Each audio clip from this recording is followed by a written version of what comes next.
नमस्कार मित्रांनो, मी सचिन शिंदे आपल्या समोर ध्यास वर्धीचा अकॅडमी युट्यूब चॅनल पाहतो. मित्रांनो, महत्वाच्या घडामोडी. मित्रांनो, आज आहे 18 डिसेंबर. 18 डिसेंबरचे महत्वाचे आपण 20 प्रश्न पाहतो. सर्वत आपल्याला गुड मॉर्निंग, शुभ प्रभात. मित्रांनो, आपण सुरू करतोय आजचे महत्वाचे प्रश्न. ठीक आहे, ओके, चलो.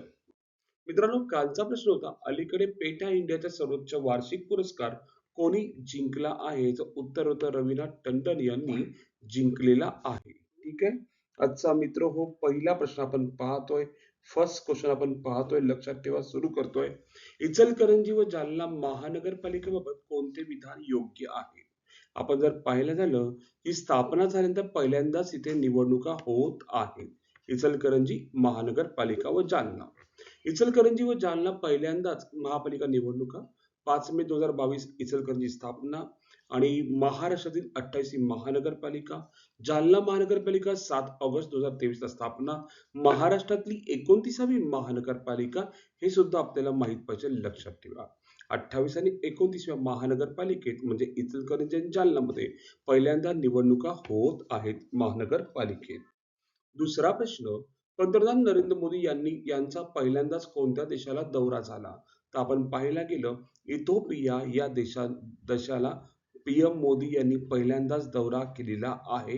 हे आपल्याला माहित पाहिजे. ठीक आहे, okay. Ethiopia. PM Narendra Modi Jordan, Ethiopia, Oman दौरा. कालावधी 15 ते 18 डिसेंबर. जॉर्डनला 15 व 16 तारखेला, इथिओपियाला 16 व 17 तारखेला, ओमानला 17 व 18 डिसेंबर रोजी त्यांनी दौरा केला. इथिओपिया पंतप्रधान मोदींचा पहिलाच दौरा आणि भारत जॉर्डन राजनैतिक संबंधांचे 75 वर्ष पूर्ण झाल्याबद्दल तो दौरा आणि भारत ओमान राजनैतिक संबंधांचे 70 वर्ष पूर्ण झाल्याबद्दल तो एक दौरा. उद्दिष्ट एकच होतं, द्विपक्षीय संबंध, व्यापार, गुंतवणूक आणि सामरिक सहकार्य वाढवणे. या मागचा ह्या 3 देशांना भेटण्याचा उद्देश होता. ओके. तिसरा प्रश्न, global bank of the year 2025 पुरस्कार कोणत्या बँकेला मिळालेला आहे? आपण जर पाहायला गेलं तर ती बँक आहे डीबीएस. ठीक आहे, कोणती बँक आहे मित्र हो? डीबीएस ला मिळालेला आहे. ठीक आहे, डीबीएस. फुल नेम आहे global bank of the year 25. देणारे मासिक द बँकर आणि बँक आहे DBS development bank of Singapore. त्या बँकेचं नाव आहे. तिसऱ्यांदा मिळालंय. अगोदर 2028 ला मिळाला, 21 ला मिळाला, सध्या 25 ला भेटला. तिसऱ्यांदा हा पुरस्कार मिळाला आहे. सहभागी बँका यांच्यामध्ये बँकरमध्ये 294, त्याचं मुख्यालय सुद्धा सिंगापूरमध्ये. आणि global bank of the year पुरस्कार कोणाला मिळालाय? DBS bank, full name development bank of Singapore, इथे या बँकेला मिळालेला आहे.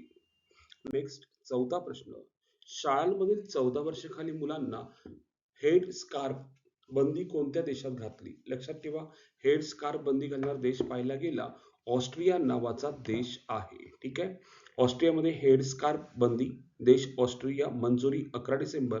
अंमलबजावणी सप्टेंबर 2026 पासून होणार आहे. वयोगट 14 वर्षाखाली मुली है ना, लागू सार्वजनिक व खाजगी शाळा. कारण लिंग समानता, स्वातंत्र्य, संरक्षण आणि 2019 चा कायदा रद्द झाला होता.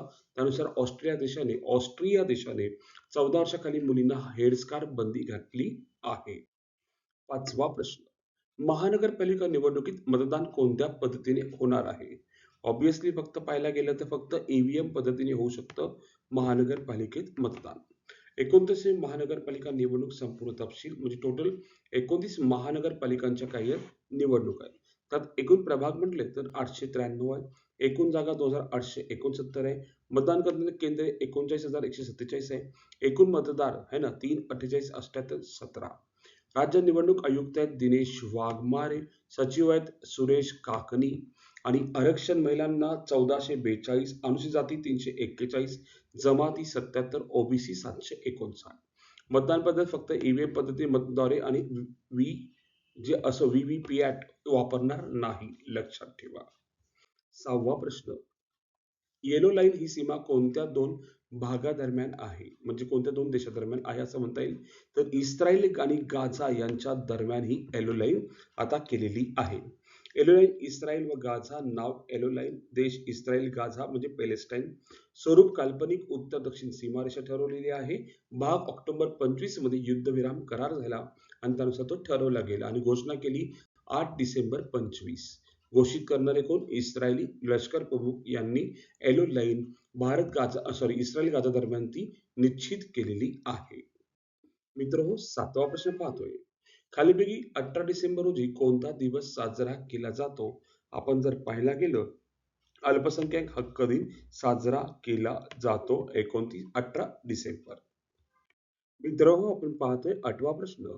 भारताचे पहिले पॉवर म्युझियम कुठे उभारले जाणार आहे? आपण जर पाहायला गेलं, याचं उत्तर आपण पाहायला गेलं, मित्रांनो, पटनामध्ये उभारले जाणार आहे. भारताचे पहिले पॉवर म्युझियम ठिकाण कर बिगहिया थर्मल पॉवर स्टेशन पटना, राज्य बिहार, खर्च 200 कोटी, क्षेत्रफळ 3 एकर, उद्देश वीज क्षेत्राचा इतिहास, शिक्षण व पर्यटन. विशेष भारतातील पहिले व जगातील चौथे पॉवर म्युझियम आहे, लक्षात ठेवा. म्हणजे भारतातील पहिले आणि जगातले कितवे? चौथे. 9वा प्रश्न. भाजपाचे सर्वात तरुण राष्ट्रीय कार्यकारी अध्यक्ष कोण आहेत? उत्तर पाहायला गेलं, नितीन नवीन सिन्हा आहेत. दिनांक 14 डिसेंबर 25 रोजी भारतीय जनता पार्टीचे राष्ट्रीय कार्यकारी अध्यक्ष राज्य बिहार. त्यांचं वैशिष्ट्य भाजपाचे आतापर्यंत सर्वात तरुण राष्ट्रीय कार्यकारी अध्यक्ष, वय 45 वर्ष, कौटुंबिक पार्श्वभूमी दिग्वंत भाजप नेते नवीन किशोर प्रसाद सिन्हा यांचे पुत्र, भूमिका सध्याचे राष्ट्रीय अध्यक्ष जे पी नड्डा यांच्या जागी कार्यकारी अध्यक्ष म्हणून काम पाहणार. राजकीय कारकीर्द बांकीपूर पटना मतदारसंघातून 5 वेळा ते आमदार झालेले आहेत. किती वेळा? 5 वेळा. 10वा प्रश्न. 14वी ऑलिम्पिक परिषद 25 कोठे झाली असा प्रश्न विचारलाय. तर उत्तर आहे लॉझान येथे झालेली आहे. ठीक आहे. 14वी ऑलिम्पिक समिट आयोजक इंटरनॅशनल ऑलिम्पिक कमिटी, ठिकाण लॉझान स्वित्झर्लंड, दिनांक 11 डिसेंबर 25 रोजी, सुरुवात 2013 पासून झाली. ही जी परिषद अध्यक्ष आहेत किस्ट्री कोवेंट्री. उद्देश ऑलिम्पिकचे भविष्य आणि धोरणात्मक निर्णय घेण्यासाठी ही परिषद घेण्यात आलेली आहे. 11वा प्रश्न मित्रांनो, पोंडरू खादी ही कोणत्या राज्याशी संबंधित आहे? आपण जर पाहायला गेलं तर ती आंध्र प्रदेशशी संबंधित आहे. पुढं नेक्स्ट क्वेश्चन 12वा. चौथा सहकारी मेळा कुठे आयोजित करण्यात आला होता? तर उत्तर आहे गुवाहाटी येथे आयोजित करण्यात आला होता. 13वा प्रश्न. शांती अणुऊर्जा विधेयक 25 कोणत्या महिन्यात मंजूर झाले? तर डिसेंबर 25 मध्ये मंजूर झालेले आहे. 14 प्रश्न. PAX सिलिका हा उपक्रम कोणत्या देशाच्या नेतृत्वाखाली आहे? तर पाहायला गेलं तर अमेरिका या देशाच्या नेतृत्वाखाली आहे. कुठल्या? अमेरिका. 15वा प्रश्न. Right to education past present and future हा जागतिक अहवाल कोणत्या संस्थेने प्रकाशित केला आहे? प्रश्न खूप सुंदर विचारलाय. आपल्याला प्रश्न विचारला की कोणत्या संस्थेने तो काय केलाय? जाहीर प्रकाशित केलेला आहे. मित्रांनो, मी हा संपूर्णपणे उपक्रम जो सुरू केलाय, ह्याचा एकमेव उद्देश असा आहे की आपण कोणतीही स्पर्धा परीक्षा देतो त्यासाठी मराठी भाषेमध्ये तयार केलेला हा उपक्रम आणि खूप महत्वाचा आहे. कोणतीही एक्झाम द्या त्यासाठी करंट अफेअर हा भाग असतो. त्या अनुषंगाने आपण परिपूर्ण पाहत जा आणि वेळेवेळेनुसार ते संपूर्णपणे लिहित जा. उत्तर काय? युनेस्को. 16वा प्रश्न.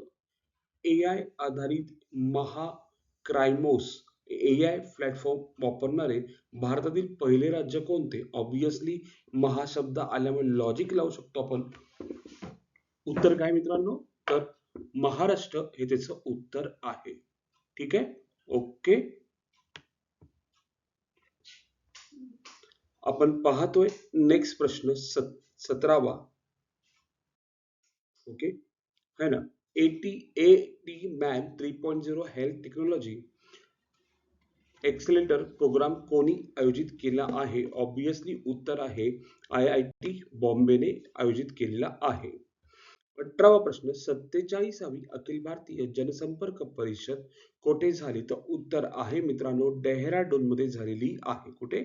डेहराडून. पुढे 19वा प्रश्न है ना. इफाद इंडिया डे कार्यक्रम कोठे आयोजित करण्यात आला होता? तर उत्तर आहे रोम मध्ये तो आयोजित करण्यात आला होता. कुठे? रोम मध्ये. पुढे 20वा प्रश्न. अपार ID प्रणाली कोणत्या मंत्रालयामार्फत सुरू करण्यात आली आहे? तर उत्तर आहे शिक्षण मंत्रालय अंतर्गत ती सुरू करण्यात आलेली आहे. आणि आजचा प्रश्न भारतीय नौदलाची पहिली स्वदेशी डायव्हिंग स्पोर्ट्स क्राफ्ट DSC-A-20 कुठे दाखल होणार आहे? ऑप्शन आपल्या समोर आहे. मुंबई, विशाखापट्टणम, कोची, कारवार. आपल्याला कमेंटमध्ये उत्तर द्यायचं आहे. उत्तर काय असणार आहे? आणि मित्र हो, संपूर्णपणे आपण 20 प्रश्न पाहिलेले आहेत. कधी-कधी एखादा प्रश्न रिपीट होऊ शकतो, कारण की तो थोडासा काही कारणास्तव पेपरला इम्पोर्टंट असा आपण मानून तो रिपीट करत असतो. ठीक आहे? सर्व प्रश्न आपण कव्हर करण्याचं काम केलेलं आहे आणि प्रत्येक रोजच्या रोज 20 प्रश्न जेव्हा घेतो, तेव्हा खूप मेहनत असते. त्या अनुषंगाने आपण कोण नवीन असेल किंवा आपल्या मित्रांसाठी संपूर्णपणे आपला ध्यास वर्दीचा करंट अफेअर हा चॅनेल मित्रांनो पोहोचवावा, जेणेकरून प्रत्येकाला खूप जणांना मदत व्हावी. ठीक आहे, आज आपण इथेच थांबू. उद्या याच टाइम रोजी याच वेळी भेटू मित्रांनो. धन्यवाद. Thank you.